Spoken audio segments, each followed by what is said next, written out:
Hello, I'm Sandra Harris, State President of AARP Massachusetts. Thank you for joining us today. As we navigate our ways during these challenging times, many of us may find ourselves or see our loved ones dealing with loneliness and social isolation. We know loneliness and isolations are bad for our health, but what can we do about it? Today, we're going to be exploring this topic, which is so relevant to our current time, as well as an important part of what we need to consider as we age: social connection. With me today is Dr. Coyle, Research Fellow with the UMass Boston Gerontology Institute. Caitlin and her colleagues have worked with us extensively in our networks of age-friendly communities throughout the Commonwealth, and they have seen firsthand how this epidemic is impacting our communities, especially older adults. Caitlin, tell us a little about your background and how you came to work on the issues of loneliness and social isolation. Well, first of all, I'm so glad to be here today talking with you about this topic. I think it's one of the things we need to work on, is sort of talking about it in the public. So I'm glad to be here. As far as my background, I am a gerontologist by training. I have a PhD in gerontology, actually from UMass Boston. And then I went on to get some training in public health. I spent 2 years at the Yale School of Public Health, where I really sort of learned to love the intersection between research and applied work, and sort of how can we take research from the academy and make it relevant to people in communities. And so that's sort of my background and sort of how I approach these types of things. The way I came to be interested in isolation and loneliness is actually a little bit more personal, in that when I first moved to Boston from out of state, I started volunteering as a friendly visitor in the city of Boston, and I was matched with a gentleman who I visited for about 3 years on a weekly basis. And he experienced what I would describe as pretty severe social isolation, and yet he wasn't very lonely. In fact, he sort of enjoyed, I think, being relatively isolated in the scheme of things. So anyway, so it was sort of, while I was pursuing my academic goals, I was also doing this volunteer work. And it really struck me that the fact that he didn't have a strong social network influenced his life in a lot of ways that were beyond his social experience. So for example, not having someone to pick him up from the hospital when he fell and got admitted to the hospital, he had to come home in a taxi cab by himself, and that kind of thing. And so really it struck me that it was a lot more than just not having very many friends. Oh, okay. And we use the term loneliness and social isolation interchangeably. What is the difference? Is it the same thing? I like to think of it as two different things, sort of two different sides of the same experience. So the way I think about it is, loneliness is really an emotional state. It's a feeling. It's what happens. I think of it a little bit as an equation. So it's what happens when what you want to have as far as your amount and type of social relationships does not equal what you have. So when there's that inequity, when there's a difference between what you want and what you have, you feel lonely. It sort of produces this feeling. Whereas isolation is a little bit more objective. As a researcher, I find it to be something that's a little bit more tangible in terms of how we measure it and how we understand it. So it's really more the experience of social ties and social connection. So do I have people in my life that I see? So you might be able to count those kinds of folks. And so the fewer people you have to count, the more socially isolated you are. I will say that, so from a public health perspective, that's nice because we feel like we can do something about that. We can change the number of people that you have in your life, whether it's a friendly visitor, whether it's just simply seeing a medical provider more than once a year or something like that. There are things we can do to change that number. When it comes to loneliness, it gets a little bit more complicated because people have real personal assessments of their feelings, and it's a very individual experience, and it's a little bit more difficult. I can match you with a friendly visitor, but that doesn't mean it's going to change your grieving over the loss of a spouse, for example. So it's a little bit tougher of a nut to crack. And I will also say that isolation and loneliness often happen together, meaning that somebody who is isolated also is likely to feel lonely, but it doesn't have to be that way. So I mentioned the person that I visited, he was on paper very isolated. But I think if you asked him, he wouldn't necessarily tell you that he was that lonely, because he was accustomed to it and it was his life and that's how he felt. And so I think that's another interesting phenomenon. And then you can also think about people who have grandchildren and families and spouses, and they'll tell you they feel lonely. Because again, it goes back to that assessment, personal assessment of what I have in my life doesn't equal what I want. Oh, very good. Sometimes I think in terms of, there are people who are always around a lot of people, but if there's not a connection there, Right. it doesn't happen. Right. So that is loneliness, right? Right, that's okay, right. Good. That's right. Now, we've all seen the research and how loneliness and social isolation impacts health and well-being. Why? Why is this? Yes, so you're right. We have a lot of evidence accumulated that tells us that both loneliness and isolation, as two separate experiences, do have negative impacts on all kinds of health outcomes. So everything from obesity to smoking to mortality to death. And what's more interesting to me as somebody who spends a lot of time thinking about this is sort of what are the mechanisms that operate between my social experience and my health outcome. What's the pathway there, right? Yeah. And the way that I've understood it and the way that I sort of explain it is that there's like three paths. So there's this idea that there's a socio-emotional path.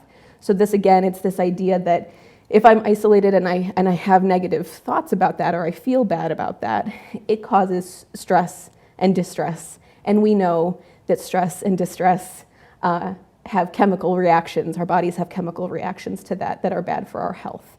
And so there's that pathway. There's also sort of a behavioral pathway that I personally find very interesting, which is when you don't have people around, it affects your health behaviors. It affects, somebody who notices, you're not looking very good today, or have you taken your medication today, or when was the last time you got out for a walk?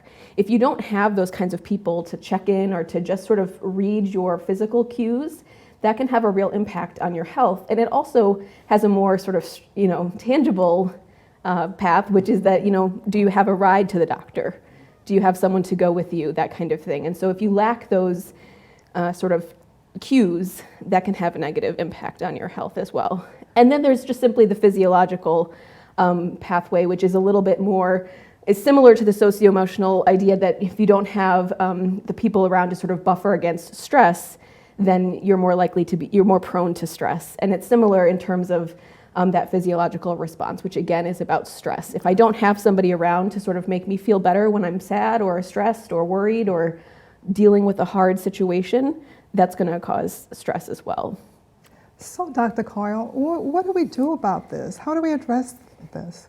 I find that we, as academics, as researchers, we don't have a lot of evidence-based programs or interventions or solutions to these problems. And I think part of that is because the problems themselves are very complex. Social isolation and loneliness look very different among different people. It's a similar concept, but the way that it manifests in people's lives looks really different. And so I think it's very difficult to think about a solution that's going to solve the problem. And so the way I think about what we can do about it is to try to think about it in a little bit more nuanced way. So thinking about the ways I spend a lot of my time, as you know, thinking about how communities can really intervene, and sort of the age-friendly community movement, and the idea that we can, as community structures, we can support the people who live around us. And so a lot of the work that the Task Force on to End Loneliness and Build Community is doing at your leadership is about this idea of thinking about it as promoting connection. And thinking about just the small things that people can do to make people feel seen and make them feel connected to something. So it doesn't always have to be connected to another person. It could be perhaps connected to a cause or to a faith community or to an identity of living in a particular part of the state. And so I think there's a lot that communities can do just in simply trying to promote social connection. And that's a little bit of a prevention approach in terms of trying to keep people connected.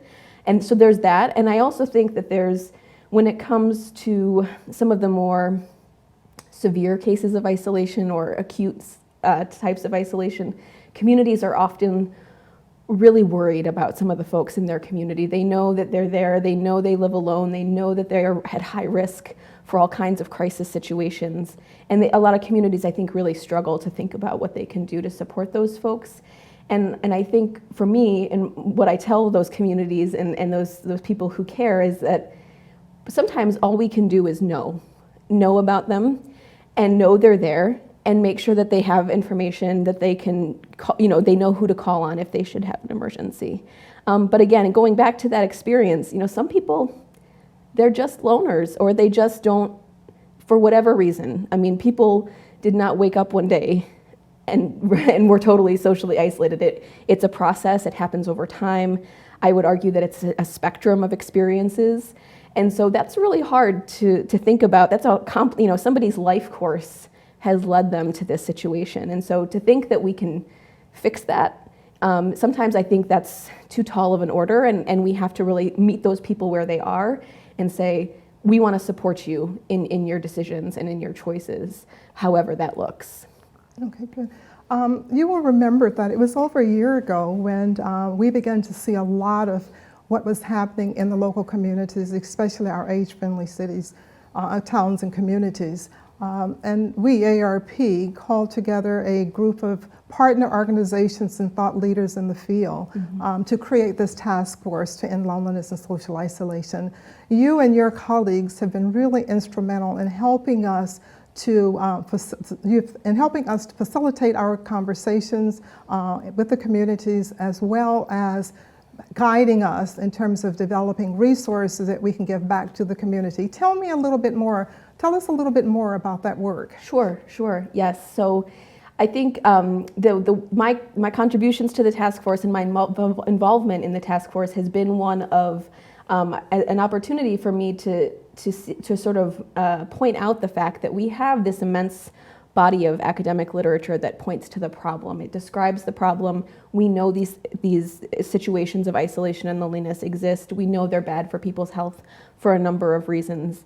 And yet we don't necessarily have a lot of great solutions to draw on, especially ones that we would label evidence-based. But in my work in community, in my work with age-friendly communities, I have been witness to communities who are doing all kinds of creative things to try to address these issues, to promote connection, to reduce loneliness. And so one of the first pieces of the task force work that we did was to call together these communities. So we convened regional listening sessions, community conversations, where we brought together stakeholders, residents, and providers all across the state to tell us what they had tried. What have they tried? What has worked? What hasn't worked? Who has it worked for? Who is still, what other populations are out there that you struggle to connect with? This kind of thing, to try to really document what some of those creative, thoughtful ideas are, and to put them together in a resource that we will make available to the state and the nation, really, as really a promising practices document, a place where people can go to start with ideas.